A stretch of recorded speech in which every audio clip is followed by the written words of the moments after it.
그녀가 제 앞에 무릎을 꿇었습니다. 80평생 허리 한 번 굽힌 적 없던 그분이었죠.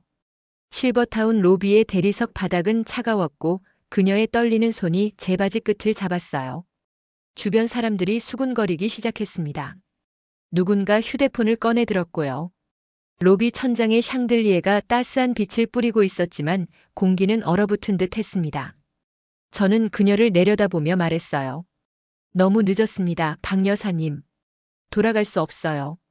15년 전만 해도 상상할 수 없는 장면이었습니다.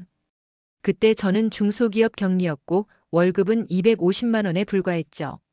박 여사는 제가 근무하던 회사의 대주주였어요. 당시 회사 자산만 200억 원이 넘었고 그녀는 강남 펜트하우스에 살았습니다. 저는 구로구 오피스텔 원룸에서 라면으로 끼니를 때우던 평범한 직장인이었죠. 그런 제가 어떻게 이 자리에 서게 됐는지, 그리고 그녀는 어떻게 저 앞에 무릎을 꿇게 됐는지 말씀드리겠습니다. 이야기는 2009년 봄으로 거슬러 올라갑니다. 그날도 여느 때처럼 회사 복도를 걷고 있었어요. 점심시간이 다가오고 있었고 복도 창문으로 따스한 햇살이 들어왔죠. 사무실에서는 직원들이 오늘 메뉴를 의논하는 소리가 들렸습니다. 김치찌개와 된장찌개 중 뭘 먹을지 고민하는 평화로운 일상이었어요. 저는 그때 몰랐습니다. 오늘이 제 인생이 완전히 바뀌는 날이 될 거라는 걸요. 복도 끝에서 누군가 비틀거리는 게 보였습니다. 나이 지긋한 여성이었는데 얼굴이 창백했고 이마에 식은땀이 맺혀 있었어요. 박 여사였습니다. 평소라면 운전기사와 비서를 대동하고 다니는 분인데 그날은 혼자였죠. 그녀가 벽을 짚으며 주저앉으려는 순간 저는 달려가 부축했어요. 괜찮으세요? 제가 물었을 때 그녀는 가슴을 움켜쥐며 힘겹게 숨을 쉬고 있었습니다. 주변 직원들이 모여들었지만 아무도 선뜻 나서지 않았어요. 박 여사는 평소 매우 까다롭고 냉정한 사람으로 알려져 있었거든요. 한 번은 실수한 직원을 당장 해고시킨 적도 있었죠. 하지만 저는 그럴 겨를이 없었습니다. 사람이 죽어가고 있는데 신분이 무슨 상관이겠어요. 저는 재빨리 119에 전화를 걸었고 그녀를 바닥에 눕혔습니다. 심장이 멈춘 것 같았어요. 심폐소생술을 시작했습니다.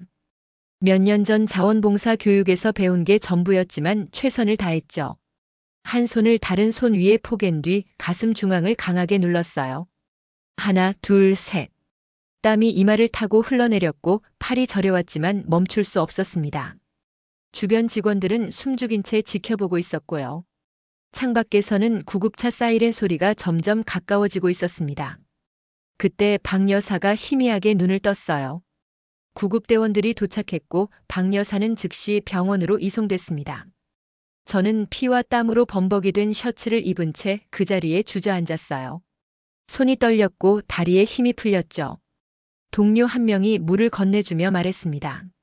잘했어. 정말 대단해. 하지만 저는 그저 해야 할 일을 했을 뿐이었어요. 그날 오후 박 여사가 급성 심근경색으로 위급했지만 응급처치 덕분에 목숨을 건졌다는 소식이 전해졌습니다. 며칠 후 회사에 박 여사의 비서가 찾아왔어요. 검은색 정장을 입은 그는 정중하게 인사하더니 봉투 하나를 건넸습니다. 사례금이라고 했죠. 봉투를 열어보니 500만 원이 들어있었어요. 당시 제 월급 2달치였습니다. 저는 봉투를 돌려주며 말했어요. 사람을 살리는 게 어떻게 돈으로 계산되는 일인가요? 그냥 제가 해야 할 일을 했을 뿐입니다. 비서는 놀란 표정을 지었습니다. 아마 돈을 거절하는 사람을 처음 본 것 같았어요. 그는 잠시 망설이더니 다시 물었죠. 그럼 무엇이든 원하시는 게 있으신가요? 저는 고개를 저었습니다. 박 여사님께서 건강하시다는 것만으로 충분해요. 그가 돌아간 후 동료들이 수군거렸어요. 미쳤나 500만 원을 그냥 거절하다니. 하지만 저는 그게 옳은 일이라고 생각했습니다.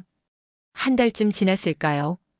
어느 날 퇴근 후 집에 도착하니 택배 상자가 하나 놓여 있었어요. 발신인은 박 여사였습니다. 상자를 열어보니 고급스러운 캐시미어 코트가 들어있었고 손편지가 함께 있었죠. 편지에는 이렇게 적혀 있었어요. 김 대리님, 제 목숨을 구해주셔서 감사합니다. 이 작은 선물이라도 받아주세요. 당신 같은 사람은 처음 봤습니다. 저는 코트를 다시 상자에 넣었습니다.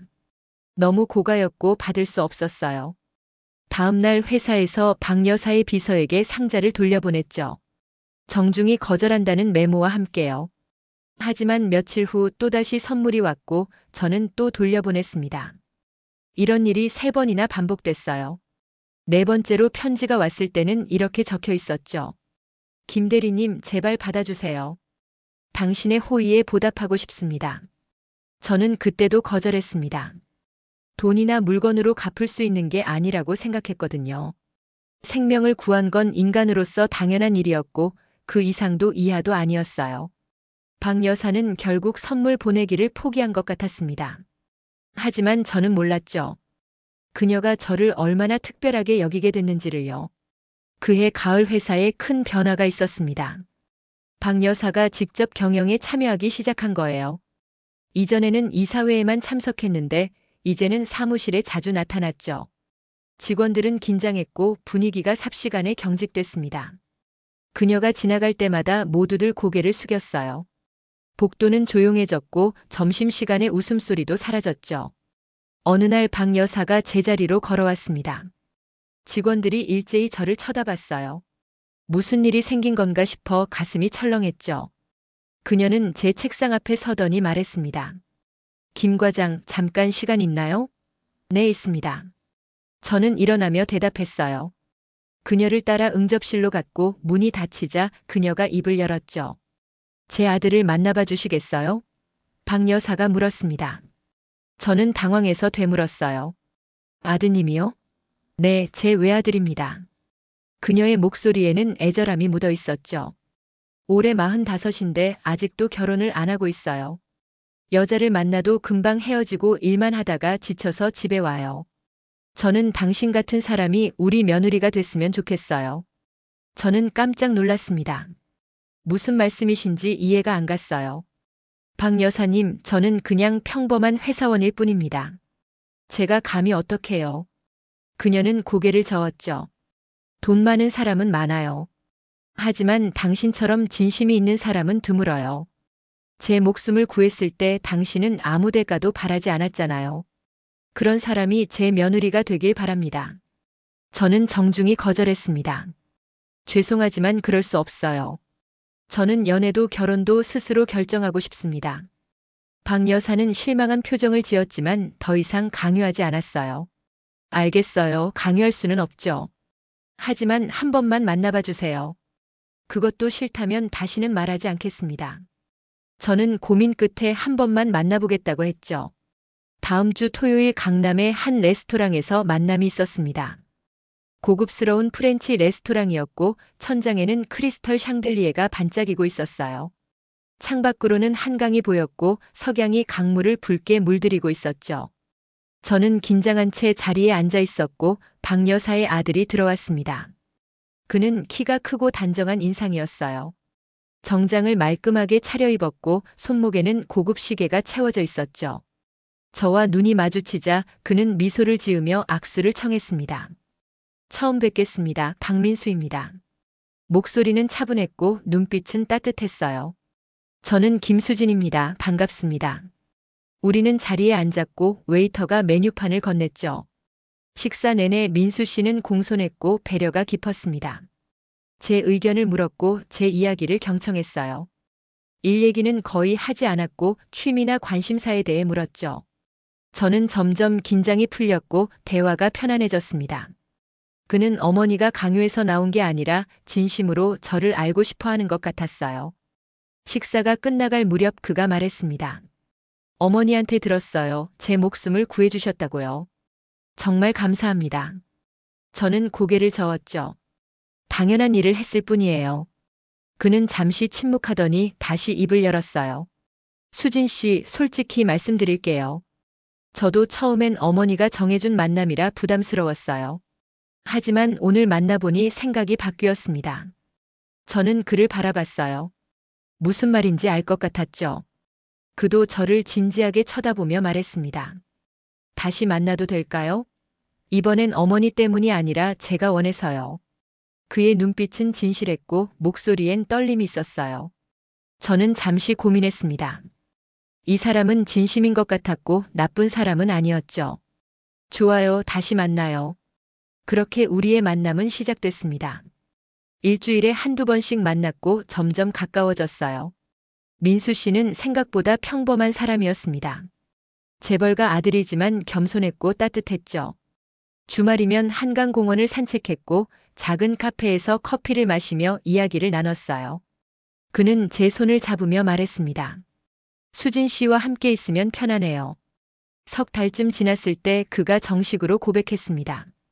남산타워 전망대에서였어요. 서울의 야경이 발 아래 펼쳐져 있었고 차가운 바람이 불었죠. 그는 제 손을 꼭 잡으며 말했어요. 수진 씨, 저와 사귀어 주시겠어요? 제 여자친구가 돼주세요. 저는 그의 눈을 바라봤습니다. 진심이 보였고 떨림이 느껴졌어요. 네, 좋아요. 우리는 연인이 됐고 행복한 시간을 보냈습니다. 박 여사도 우리 관계를 축복해줬어요. 하지만 모든 게 순탄할 수만은 없었죠. 민수 씨의 회사 일이 바빠지면서 만나는 횟수가 줄어들기 시작했습니다. 한 달에 한두 번이 고작이었고 통화도 뜸해졌어요. 저는 이해하려고 노력했지만 외로움이 커져갔죠. 어느 날 민수 씨에게 전화를 걸었습니다. 여보세요? 제 목소리에 그는 짧게 대답했어요. 응, 지금 회의 중이야. 나중에 전화할게. 그리고 전화가 끊어졌죠. 저는 핸드폰을 내려다보며 한숨을 쉬었습니다. 이게 맞는 걸까? 우리가 정말 사랑하는 사이일까? 의문이 들기 시작했어요. 박 여사가 저를 불렀습니다. 사무실이 아니라 그녀의 집이었어요. 강남 펜트하우스는 넓고 화려했죠. 거실 창문으로는 한강이 한눈에 보였고 값비싼 그림들이 벽을 장식하고 있었습니다. 그녀는 소파에 앉으며 말했어요. 수진 씨, 민수와 언제 결혼할 생각이에요? 저는 당황했습니다. 아직 그런 얘기는 안 나왔는데요. 박 여사는 찻잔을 들며 말했죠. 너무 오래 끌 필요 없어요. 당신들 나이도 있고 저도 빨리 손주를 보고 싶어요. 다음 달에 약혼식을 하면 어때요? 저는 숨이 막혔어요. 너무 빠른 것 같습니다. 민수 씨와 먼저 상의해야죠. 그녀의 표정이 굳어졌습니다. 상해? 제가 정하는 거예요. 민수는 제 아들이고 당신은 며느리가 될 사람이에요. 제가 결정하면 따르는 거죠. 저는 가슴이 답답해졌어요. 이게 아닌데 이렇게 결혼을 정하는 게 맞나? 박 여사님, 저는 민수 씨와 충분히 이야기하고 싶어요. 결혼은 두 사람의 일이잖아요. 박 여사는 냉소를 지었습니다. 두 사람의 일? 당신이 누구예요? 그냥 평범한 회사원이잖아요. 제 아들과 결혼할 수 있다는 것만으로도 감사해야죠. 그 말에 저는 충격을 받았어요. 그녀의 본 모습을 본 것 같았습니다. 제가 목숨을 구했던 그 사람이 맞나 싶었죠. 저는 자리에서 일어났습니다. 죄송하지만 이렇게는 못하겠어요. 저는 사랑해서 결혼하고 싶어요. 강요받아서가 아니라요. 박 여사의 얼굴이 붉어졌어요. 뭐라고? 감히 내 말을 거역해? 네, 거역합니다. 저는 물건이 아니에요. 저도 생각이 있고 감정이 있는 사람이에요. 그날 저녁 민수 씨에게 전화가 왔습니다. 목소리가 차가웠어요. 수진 씨, 어머니한테 무슨 짓을 한 거예요? 저는 사실대로 말했죠. 어머니가 일방적으로 약혼식 날짜를 정하셔서 거절했어요. 그는 한숨을 쉬었습니다. 어머니 말씀을 들었어야죠. 어머니는 우리를 위해서 하시는 거예요. 저는 믿을 수 없었어요. 민수 씨, 당신 생각은 어때요? 우리 결혼 정말 하고 싶어요? 그는 잠시 침묵했습니다. 그 침묵이 모든 걸 말해줬죠. 저는 그때 깨달았어요. 이 사람도 어머니의 꼭두각시일 뿐이라는 걸요. 진정한 사랑이 아니었다는 걸요. 저는 전화를 끊었습니다. 눈물이 흘러내렸고 가슴이 무너졌어요. 하지만 동시에 홀가분했죠. 잘못된 관계를 끝낼 수 있어서요. 다음 날 회사에 사표를 냈습니다. 더 이상 이곳에 있을 이유가 없었어요. 박 여사는 저를 불렀지만 거절했죠. 할 말이 없다고 했습니다. 퇴사 후 저는 작은 회계사무소에 취직했어요. 월급은 절반으로 줄었고 일은 2배로 늘었죠. 구로구 오피스텔에서 신림동 반지하로 이사했습니다. 창문으로는 사람들의 발만 보였고 햇빛은 거의 들지 않았어요. 하지만 자유로웠죠. 누구의 눈치도 보지 않아도 됐고 제 삶을 살 수 있었습니다. 그렇게 3년이 흘렀습니다.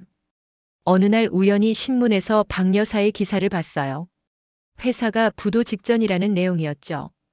경영 실패로 빚이 100억 원이 넘었고 법정 관리를 신청했다고 했습니다.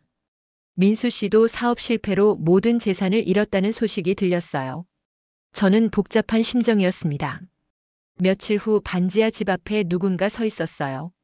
박 여사였습니다. 3년 전과는 완전히 다른 모습이었죠. 머리는 하얗게 새었고 옷은 남루했어요. 명품 가방 대신 낡은 천가방을 들고 있었습니다. 그녀는 저를 보자마자 울먹이기 시작했어요. 수진 씨. 그녀가 떨리는 목소리로 말했습니다. 저는 침묵했어요. 할 말이 없었죠. 그녀는 계단을 올라와 제 앞에 섰습니다.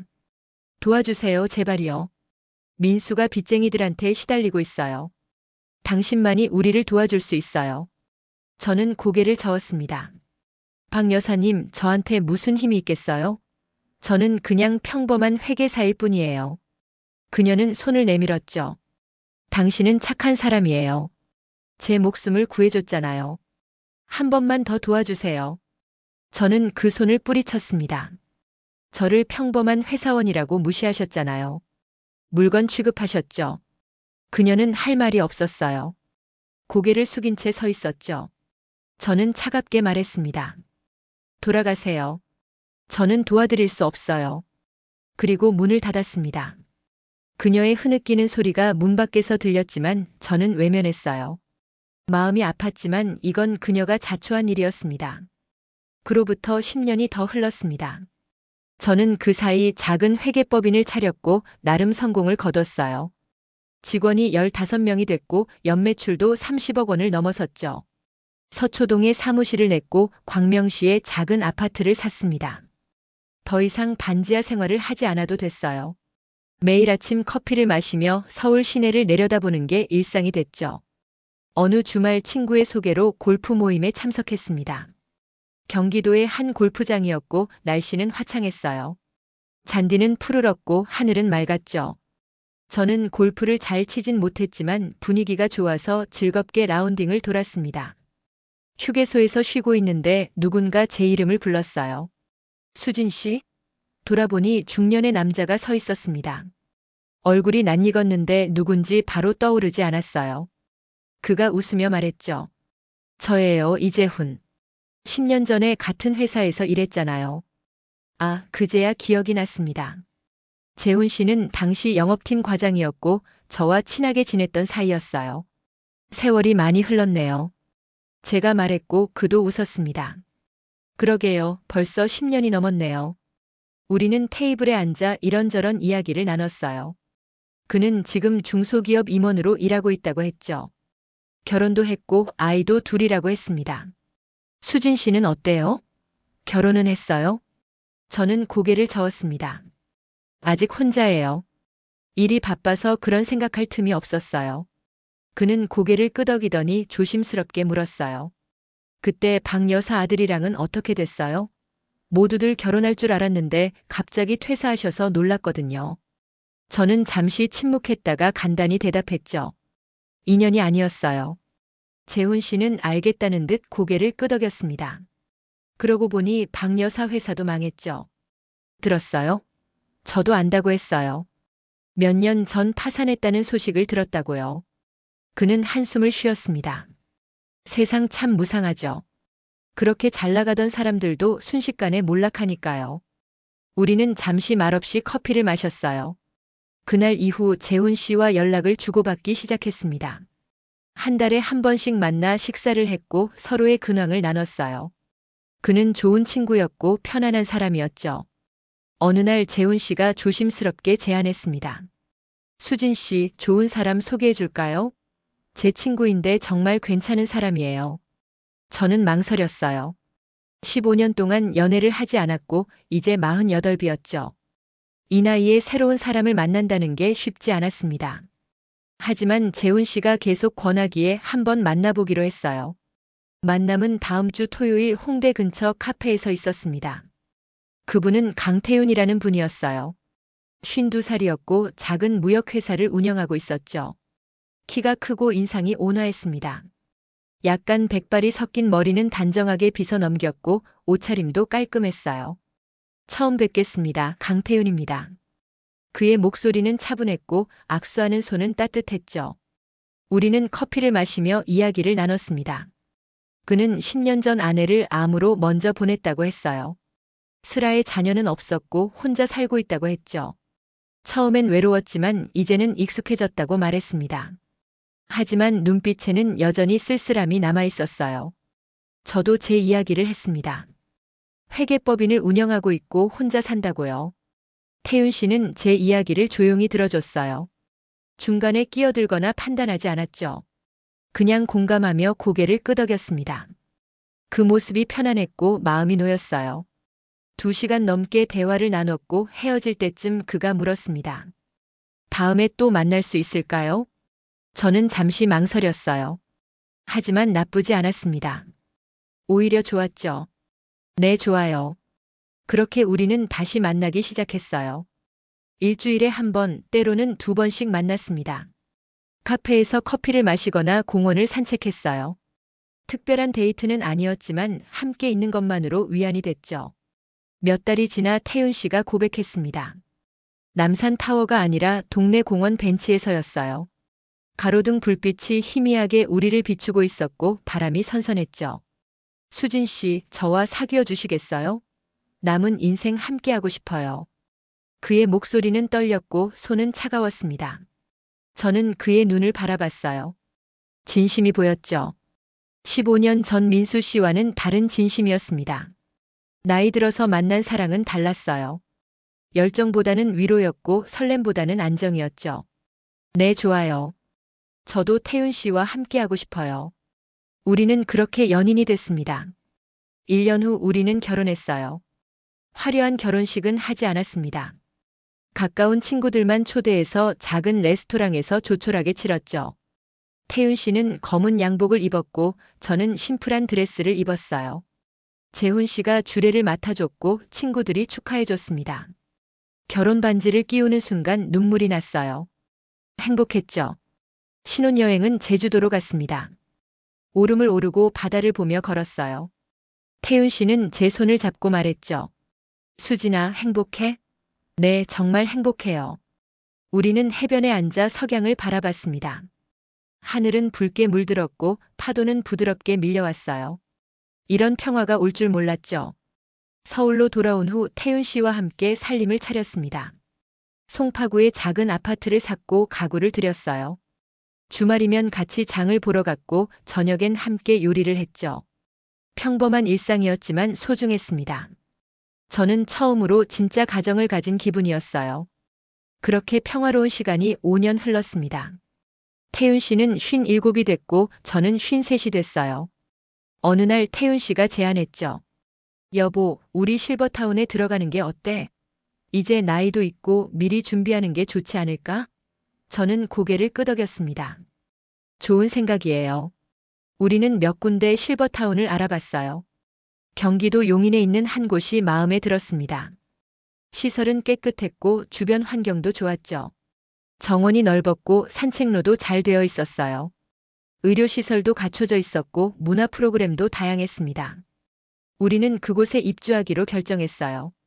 실버타운 생활은 생각보다 즐거웠습니다. 아침엔 산책을 하고 오후엔 취미 활동을 했어요. 태윤 씨는 서예를 배우기 시작했고 저는 요가를 했죠. 저녁엔 다른 입주민들과 함께 식사를 하며 이야기를 나눴습니다. 새로운 친구들도 생겼고 매일이 평화로웠어요. 어느 날 로비에서 낯익은 얼굴을 봤습니다. 등이 굽고 머리가 하얀 노인이었어요. 지팡이를 짚고 힘겹게 걸어가고 있었죠. 가까이 다가가니 박 여사였습니다. 하지만 15년 전과는 완전히 다른 모습이었어요. 주름이 깊게 패였고 옷은 낡았죠. 박 여사도 저를 알아봤습니다. 눈이 커지더니 입이 벌어졌어요. 수진 씨? 목소리는 떨렸고 몸도 흔들렸죠. 저는 침착하게 대답했습니다. 네, 박 여사님. 오랜만이에요. 그녀는 주변을 둘러보더니 작은 목소리로 물었어요. 여기는 어쩐 일이에요? 남편과 함께 입주했어요. 저도 이곳 입주민이에요. 박 여사의 얼굴이 창백해졌습니다. 남편이요?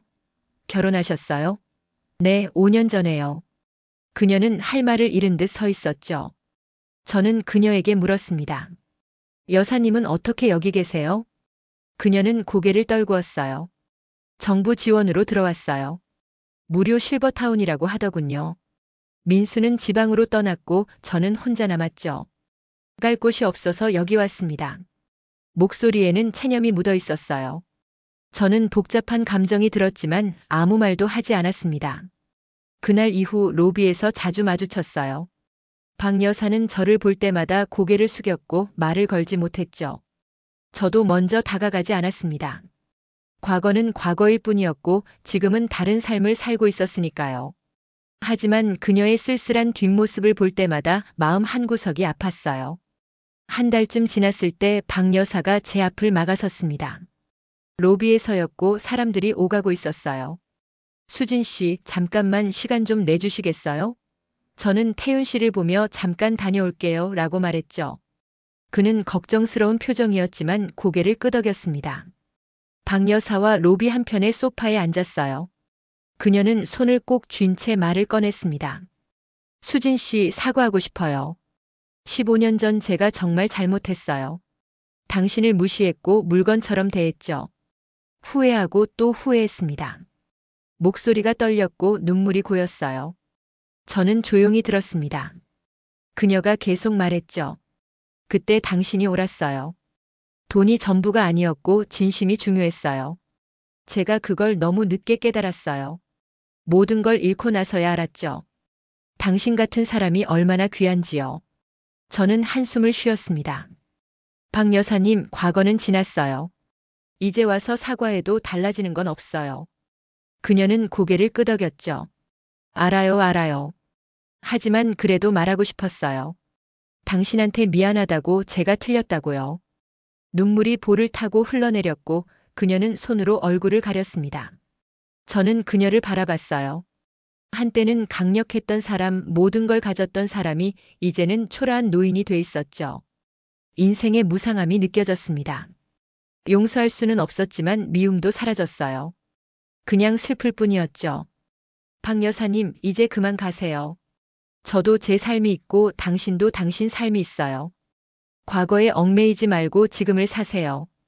그녀는 고개를 들었습니다. 눈은 충혈돼 있었고 입술은 떨리고 있었어요. 제발 한 번만 도와주세요. 민수가 지금 정말 힘들어요. 빚쟁이들한테 쫓기고 있어요. 저는 고개를 저었습니다. 못 도와드려요. 제가 도와드릴 이유도 없고요. 그녀는 제 앞에 무릎을 꿇었어요. 로비 바닥에 털썩 주저앉으며 제 바지 끝을 잡았죠. 주변 사람들이 수군거리기 시작했고 누군가 휴대폰을 꺼냈습니다. 제발요, 제발 한 번만요. 일어나세요, 박 여사님. 저는 그녀의 손을 떼어냈어요. 일어나서 가세요. 더 이상 저한테 의지하지 마세요. 그녀는 울먹이며 바닥에 앉아 있었죠. 저는 돌아서서 걸어갔습니다. 태윤 씨가 걱정스러운 얼굴로 기다리고 있었어요. 무슨 일이야? 태윤 씨가 물었고 저는 고개를 저었습니다. 아무것도 아니에요. 그냥 옛날 사람이었어요. 우리는 손을 잡고 복도를 걸어갔죠. 뒤에서 박 여사의 흐느끼는 소리가 들렸지만 돌아보지 않았습니다. 그건 제 일이 아니었으니까요. 그날 밤 태윤 씨와 거실에 앉아 있었어요. 창밖으로는 달이 떠 있었고 벌레 소리가 들렸죠.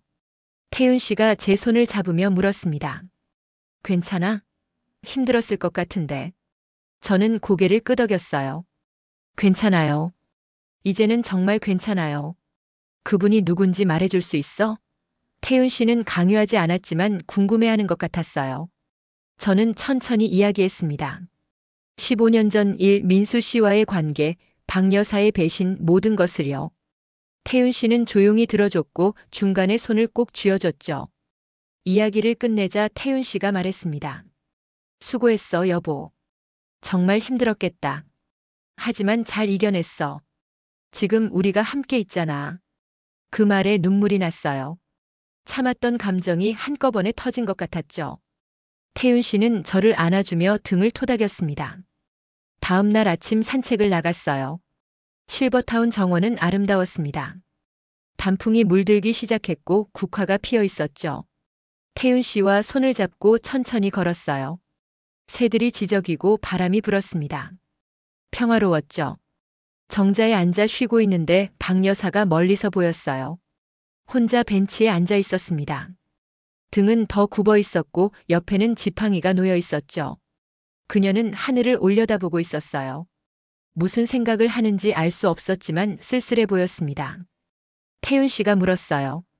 저분이야? 저는 고개를 끄덕였죠. 네, 박 여사예요. 태윤 씨는 잠시 그녀를 바라보다가 말했습니다. 불쌍하긴 하네. 하지만 자기가 한 일의 대가를 치르는 거겠지. 저도 그렇게 생각했어요. 우리는 다른 길로 돌아갔습니다. 박 여사와 마주치고 싶지 않았거든요. 정원을 한 바퀴 돌고 집으로 돌아왔어요. 태윤 씨가 커피를 내려줬고 우리는 거실에 앉아 마셨죠. 창밖으로는 햇살이 들어왔고 따뜻했습니다. 몇 주가 지났어요. 박 여사를 다시 만나지 않았고 만날 일도 없었습니다. 저는 제 삶을 살았고 그녀도 그녀의 삶을 살았죠. 가끔 로비에서 스쳐 지나갈 때면 눈인사만 했어요. 더 이상 말을 걸지도 않았고 과거를 꺼내지도 않았습니다. 어느 날 실버타운에서 문화 행사가 있었어요. 입주민들이 모여 노래를 부르고 춤을 추는 자리였죠. 태윤 씨와 함께 참석했습니다. 무대에서는 할머니, 할아버지들이 신나게 공연을 하고 있었어요. 관객석은 웃음소리로 가득했죠. 저는 뒤편에 앉아 있는 박 여사를 봤습니다. 혼자 앉아서 공연을 보고 있었어요. 얼굴에는 미소가 없었고 눈빛은 공허했죠. 옆자리는 비어 있었고 아무도 그녀 곁에 앉지 않았습니다. 외로워 보였어요. 태윤 씨가 제 손을 잡았습니다. 여보, 저 노래 같이 부를래? 무대에서는 옛날 가요가 흘러나오고 있었어요.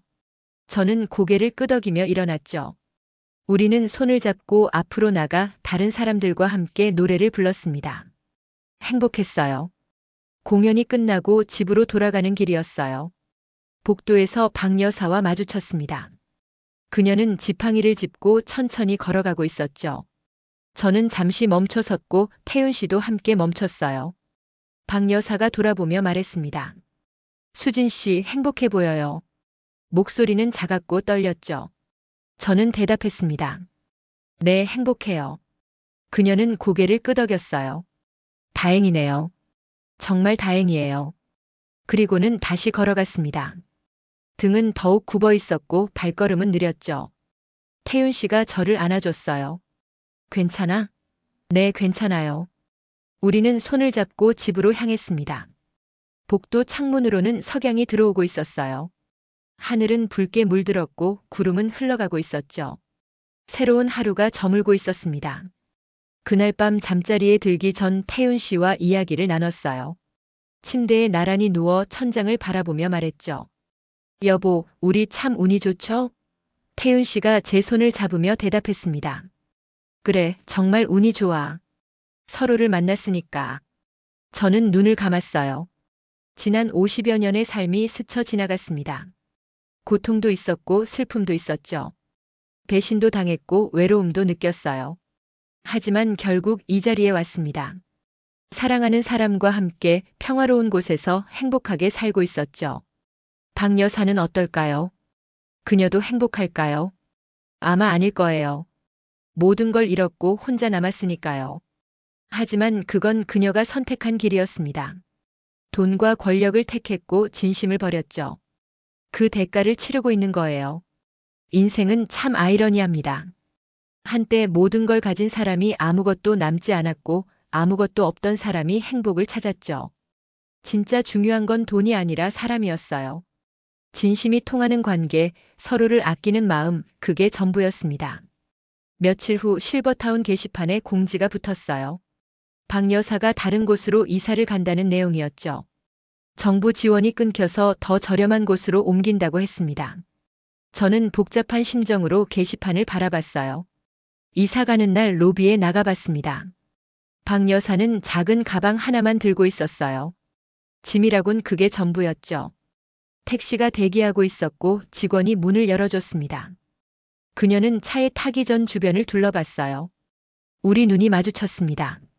박 여사는 잠시 저를 바라보더니 고개를 숙였어요. 작별 인사 같았죠. 저도 고개를 숙였습니다.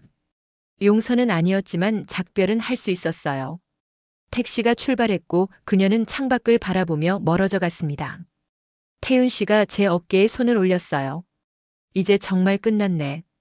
저는 고개를 끄덕였죠. 네, 끝났어요. 우리는 손을 잡고 정원으로 걸어갔습니다. 햇살은 따뜻했고 꽃들은 활짝 피어 있었어요. 새들이 노래하고 바람이 불었죠.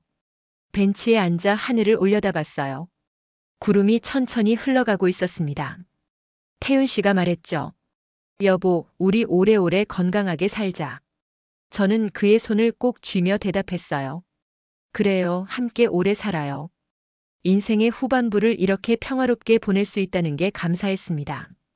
젊을 때는 몰랐지만 나이가 들수록 깨닫게 되죠. 진짜 행복은 거창한 게 아니라 소박한 일상에 있다는 걸요.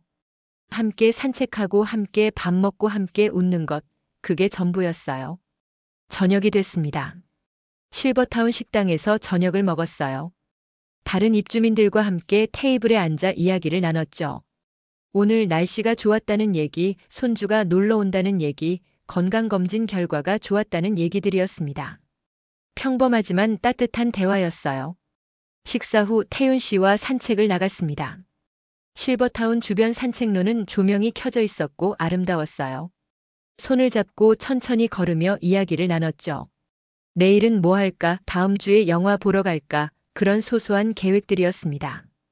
집으로 돌아와 샤워를 하고 잠옷으로 갈아입었어요. 거실에서 태윤 씨와 차를 마시며 TV를 봤죠. 뉴스에서는 세상 돌아가는 이야기가 나왔지만 저희와는 먼 얘기 같았어요. 여기는 평화로웠고 안전했으니까요. 11시가 됐습니다. 침대에 누우며 태윤 씨에게 말했어요. 오늘도 좋은 하루였어요. 그는 미소 지으며 대답했죠. 내일도 좋은 하루가 될 거야. 우리는 서로에게 잘 자라고 인사했고 불을 껐습니다. 어둠 속에서 태윤 씨의 고른 숨소리가 들렸어요. 저는 눈을 감으며 생각했습니다. 박 여사는 지금 어디서 무엇을 하고 있을까? 외롭지는 않을까? 후회하고 있을까? 하지만 그건 제가 걱정할 일이 아니었어요. 각자의 선택이 각자의 삶을 만든 거니까요. 새벽에 잠깐 깼어요. 창밖으로 달빛이 들어오고 있었습니다. 태윤 씨는 편안하게 자고 있었고 저는 그의 얼굴을 바라봤어요. 주름이 있었지만 평화로웠죠. 이 사람과 함께라면 남은 인생도 행복할 거라는 확신이 들었습니다. 다시 눈을 감았어요. 이번엔 금방 잠이 들었습니다. 꿈속에서 저는 젊은 날의 제 모습을 봤어요. 회사 복도를 걷고 있었고 박 여사를 부축하고 있었죠. 하지만 이번엔 다른 선택을 했습니다. 사례금을 받았고 민수 씨와 결혼했어요. 꿈속에서 저는 불행했습니다. 돈은 많았지만 사랑은 없었어요. 박 여사의 눈치를 보며 살았고 민수 씨와는 점점 멀어졌죠. 결국 이혼했고 혼자 남았습니다. 외로웠고 후회했어요. 돈보다 사랑을 선택할 걸, 진심을 택할 걸 하고요. 눈을 떴습니다. 꿈이었어요. 다행히 현실은 달랐죠. 저는 올바른 선택을 했고 행복한 삶을 살고 있었습니다. 태윤 씨가 제 손을 잡으며 물었어요. 잘 잤어? 네, 잘 잤어요. 우리는 일어나 아침을 준비했습니다. 창밖으로 해가 떠오르고 있었어요. 새로운 하루가 시작됐죠. 실버타운 정원에는 이슬이 맺혀 있었고 새들이 지저귀고 있었습니다. 오늘도 평화로운 하루가 될 거예요. 태윤 씨와 함께, 사랑하는 사람과 함께 행복하게 살아갈 거예요. 인생은 선택의 연속입니다. 어떤 선택은 우리를 행복하게 만들고 어떤 선택은 후회하게 만들죠. 저는 운이 좋았어요. 올바른 선택을 했고 좋은 사람을 만났으니까요. 박 여사는 달랐습니다. 잘못된 선택을 했고 모든 걸 잃었죠. 하지만 그게 인생이에요. 누구나 자기 선택의 결과를 살아갑니다. 돌아갈 수는 없어요. 다시 시작할 수도 없죠. 그저 지금 이 순간을 살아갈 뿐입니다. 저는 감사하며 살 거예요. 후회 없이 사랑하며 평화롭게요. 태윤 씨와 손을 잡고 아침 산책을 나갔습니다. 실버타운 정원은 아름다웠어요. 계절마다 다른 꽃이 피고 다른 풍경이 펼쳐졌죠. 저희는 천천히 걸으며 이야기를 나눴습니다. 오늘 점심 메뉴, 오후 일정, 저녁 약속 같은 소소한 것들이었어요. 그렇게 하루하루를 살아갑니다. 특별한 일은 없지만 매일이 소중해요. 태윤 씨의 웃음소리, 따뜻한 햇살, 맛있는 식사, 편안한 잠자리. 이 모든 게 축복입니다. 젊었을 때는 몰랐지만 이제는 알아요. 진짜 행복은 바로 이런 거라는 걸요. 박 여사는 아마 평생 그걸 모를 거예요. 돈과 권력만 쫓다가 정작 중요한 걸 놓쳤으니까요. 너무 늦게 깨달았고 돌아갈 수 없게 됐죠. 안타깝지만 어쩔 수 없습니다. 각자의 인생이니까요. 저는 제 삶을 살 거예요. 태윤 씨와 함께 이 실버타운에서 평화롭고 행복하게요. 남은 인생이 얼마나 될지 모르지만 후회 없이 살 겁니다. 사랑하며 웃으며 감사하며요. 그게 제가 선택한 삶이고 제가 원하는 삶입니다.